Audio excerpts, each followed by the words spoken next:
Hi friends అందరికీ ఈరోజు video వచ్చేసి నేను ఎగ్ బిర్యానీ చేస్తున్నాను. అందరికీ తెలిసిన ఎగ్ బిర్యానీ అండి. చూడండి, నేను స్టవ్ వెలిగించుకొని ఒక గిన్నె పెట్టుకున్నానండి.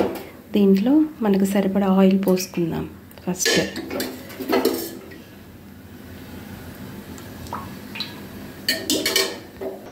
ఇప్పుడు ఆయిల్ వేడెక్కింది కదండి. ఇప్పుడు ఆనియన్స్ ఫ్రై చేసుకుందాం. నేను 3 ఆనియన్స్ తీసుకున్నానండి.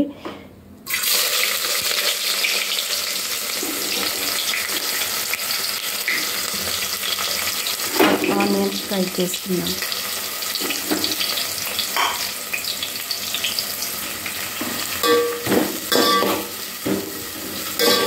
ఆనియన్స్ బ్రౌన్ కలర్ వచ్చేంత వరకు మనము ఫ్రై చేసుకోవాలి. ఇలా బ్రౌన్ కలర్ వచ్చాయి కదండి, ఇంకా కొంచెం బ్రౌన్ కలర్లో రావాలండి, అప్పుడే బాగుంటుంది.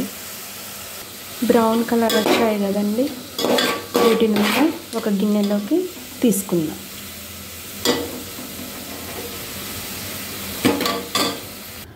ఫ్రైడ్ ఆనియన్స్ అయ్యాయి కదండి. ఇప్పుడు ఇదే ఆయిల్లో కొంచెం పసుపు వేసుకుందాం. కొంచెం పసుపు, సాల్ట్, కారం. ఇప్పుడు నేను 3 బాయిల్డ్ ఎగ్ తీసుకున్నానండి. ఇంట్లో మెంబర్స్ని బట్టి ఎగ్స్ తీసుకోండి. ఇప్పుడు నేను దీంట్లో వేస్తున్నాను. ఓకేనా? ఇప్పుడు ఎగ్స్ని ఫ్రై చేసుకోవాలి. చూడండి, కొంచెం బ్రౌన్ లేయర్ వచ్చే వరకు ఫ్రై చేసుకోవాలి. బ్రౌన్ లేయర్ వచ్చింది కదండి, ఇప్పుడు తీసేసుకుందాం.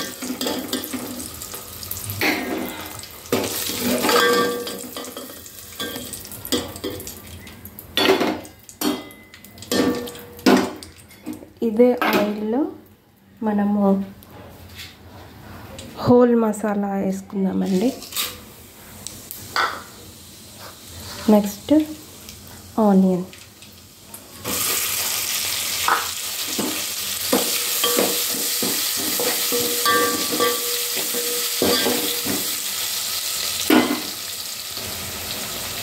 ఇప్పుడు గ్రీన్ చిల్లీస్ ఒక 3 తీసుకున్నానండి, మీడియంగా కట్ చేశాను.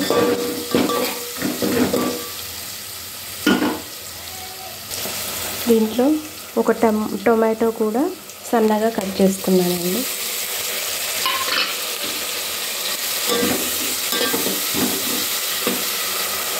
అదేవిధంగా దీంట్లో కొత్తిమీర పుదీనా వేసేసుకున్నాం. ఇంకా కరివేపాకు ఉంటే కరివేపాకు కూడా యాడ్ చేసుకోండి.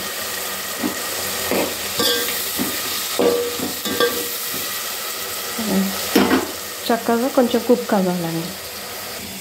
అంతలోపు ఒక 2 గ్లాసెస్ ఆఫ్ రైస్ కడిగేసి పెట్టుకున్నానండి. ఇప్పుడు దీంట్లో కొంచెం పసుపు యాడ్ చేసుకుందాం. కొంచెం పసుపు, మీకు టేస్ట్కి సరిపడా సాల్ట్,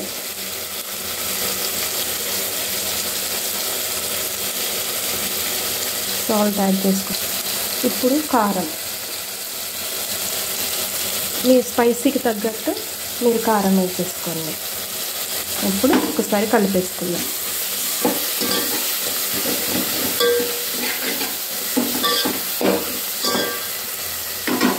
కొంచెంసేపు ఒక 5 మినిట్స్ మూత పెట్టుకుందాం. ఒక 5 మినిట్స్ తర్వాత కొంచెం అల్లం యాడ్ చేసుకుందాం.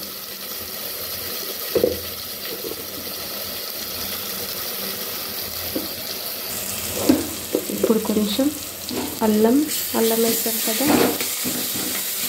పచ్చి వాసన పోయేంత వరకు ఒక 2 మినిట్స్. నెక్స్ట్ మనం గరం మసాలా యాడ్ చేసుకుందాం.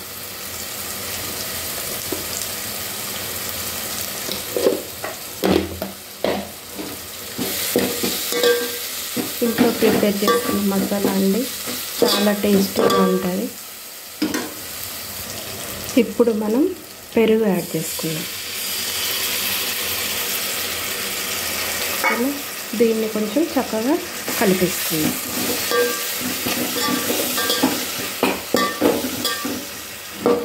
ఈ టైంలోనే కొంచెం ఫ్రైడ్ ఆనియన్స్ కూడా యాడ్ చేసుకుందాం. ఓకేనా, కలిపేసుకుందాం. ఒక 5 minutes మూత పెట్టేసుకుందాం.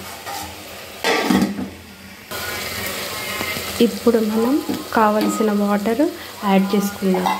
నేను దీంతో 1 glass రైస్ తీసుకున్నాను. దీంతో 2 glasses ఆఫ్ వాటర్ యాడ్ చేసుకోవాలి. చూడండి, నేను వాటర్ యాడ్ చేస్తున్నాను. 2 glasses ఆఫ్ వాటర్. నేను నార్మల్ రైస్ తోటే చేస్తున్నానండి. చూడండి, ఇప్పుడు కొంచెం వేడైంది కదండి, ఎసరు రానవసరం లేదు. దీంట్లో మనము రైస్ యాడ్ చేసుకుందాం. రైస్ యాడ్ చేసుకుందాం. చూసేయండి, ఇలా మనం కొంచెం మొత్తం రైస్ కాకుండా కొంచెం రైస్ యాడ్ చేసుకున్నాక దీనిలో కొంచెం ఫ్రైడ్ ఆనియన్స్ కూడా వేసుకుందాం. ఇట్లా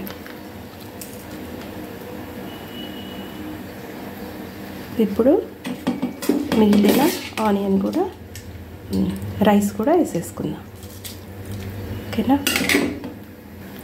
ఇలా రైస్ మొత్తం యాడ్ చేసుకున్న తర్వాత కొంచెం ఇలా కలిపేసుకుందాం.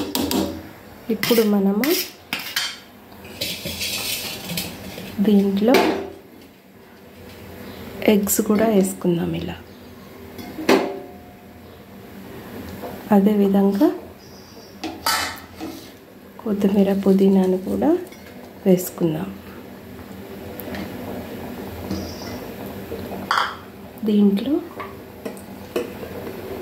1 స్పూన్ నెయ్యిని కూడా యాడ్ చేసుకుందాం. ఇలా నెయ్యి వేయడం వల్ల ఏమవుతుందంటే రైస్ అనేది అతుక్కోకుండా పొడి పొడిగా వస్తుంది. అందువల్ల యాడ్ చేసుకోవచ్చు. ఇప్పుడు మనం ఆనియన్స్ని కూడా వేసుకుందాం. ఇప్పుడు మూత పెట్టేసుకుందాం. ఇప్పుడు ఎసరు ఎంతవరకు వచ్చిందో చూద్దాం. ఆల్మోస్ట్ మొత్తం వెళ్ళిపోవడానికి వచ్చింది కదా. ఈ టైంలోనే మనము సిమ్ పెట్టేసుకోవాలి. స్టవ్ సిమ్ పెట్టేసుకోవాలి. అప్పుడే పొడి పొడిగా వస్తుంది. ఇప్పుడు బిర్యానీ అయిందా కాలేదా చూద్దాం. వేడి వేడి బిర్యానీ రెడీ అయిందండి. ఇలా మన నార్మల్ ఇంట్లో ఉండే నార్మల్ రైస్ తోటే చేసుకోవచ్చు. మనకి బాస్మతి రైస్ అందుబాటులో లేనప్పుడు ఇలా ఇంట్లో నార్మల్ రైస్ చేసుకోవడమే మంచిది. నాకైతే చాలా బాగా వచ్చిందండి. స్టవ్ కట్టేసుకుందాం. చాలా సక్సెస్ఫుల్గా వచ్చేసింది. చూడండి, చూస్తానే నోరూరుతుంది కదండి. మీకైతే ఈ వీడియో కనుక నచ్చినట్టయితే లైక్, షేర్, కామెంట్ చేయండి. నాకైతే చాలామంది వీడియోని చూస్తున్నారు, లైక్ చేయట్లేదు, షేర్ చేయట్లేదు, కామెంట్ చేయట్లేదు. మీకు ఇంకా ఇలాంటి వీడియోస్ కావాలంటే మేము చేస్తామండి. మా లాంటి వాళ్ళని సపోర్ట్ చేయండి ప్లీజ్. రిక్వెస్టింగ్గా అడుగుతున్నాము. Please subscribe my channel. ఓకేనా? ఓకే అండి, బాయ్ అండి. ఈ వీడియో అయితే ఇంతే.